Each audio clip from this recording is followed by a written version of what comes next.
Badriatu Turay is my name. I am from Sierra Leone. I am the Quality Assurance Officer for National Election Watch and the National Coordinator for Young Women in Democracy Forum. First of all, there are a lot of barriers that inhibit women's political participation. And one of which I am so passionate about is the cyberbullying, the intimidation on social media. There are a lot of women that do not have thick skin.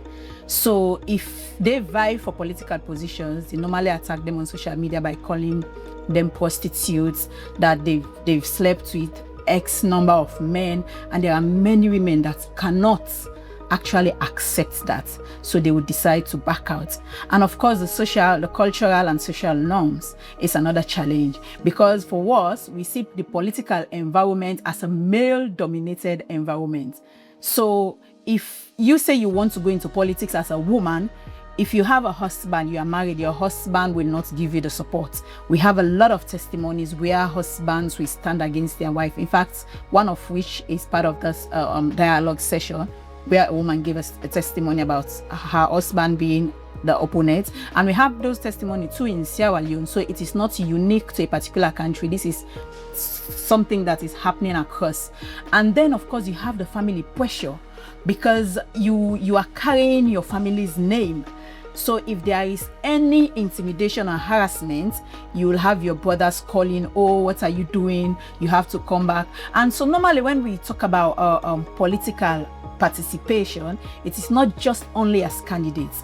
I am participating in politics, but as an election observer, there are a lot of intimidation, there are a lot of barriers that inhibit my participation, except if you are really, really thick-skinned and you are resilient, then you can survive in that environment.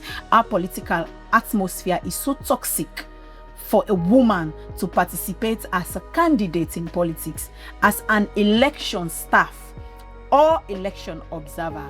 It is very difficult, and all of those are part of the barriers, some of the barriers that I just listed. But the last barrier also I want to talk about is the financial empowerment, because a lot of women do not have that financial standing to participate in election. For example, there are a lot of expectations once you declare your intention to be a politician.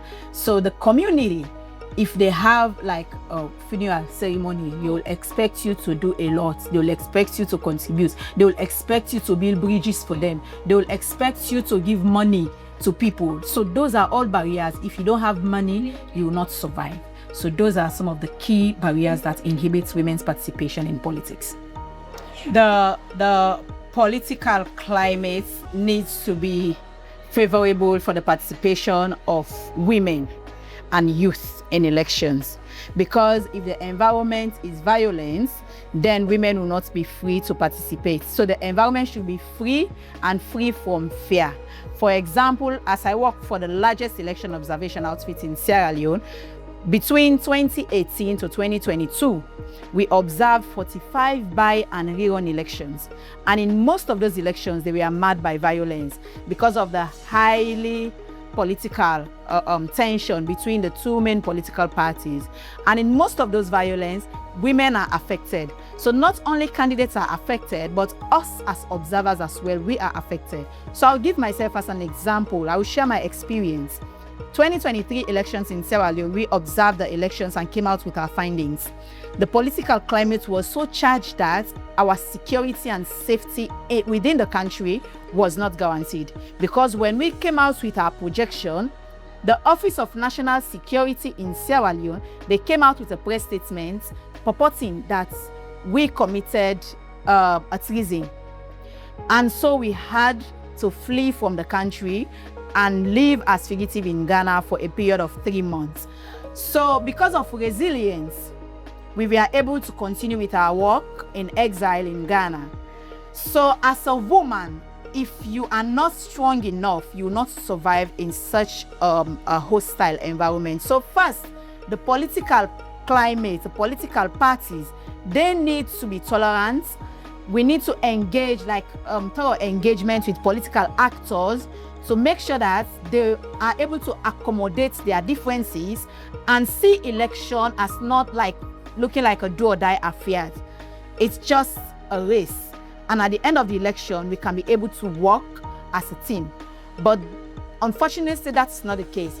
So for a woman or you to thrive in that environment, it's difficult. As a political actor and a young woman, I would advise that first, you need to identify a mentor in the political field, someone that will motivate you, because as I mentioned the barriers earlier, they are too much. So you have to mentally prepare yourself, and you have to have that guidance from somebody in the field.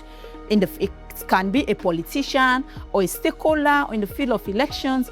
You can identify a mentor, because the thick-skin part of a politician is very important. Otherwise, you'll be like always face the challenges and run away from the challenge. For example, for me, I stayed in my field as an election observer because I have a mentor.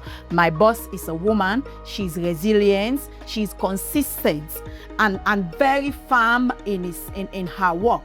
So whenever I work with her or I look at what she has done before, she's been in the field for the past 20 years. So I'll just give myself that courage that, no, yes, she did it for the past 20 years and I will do it.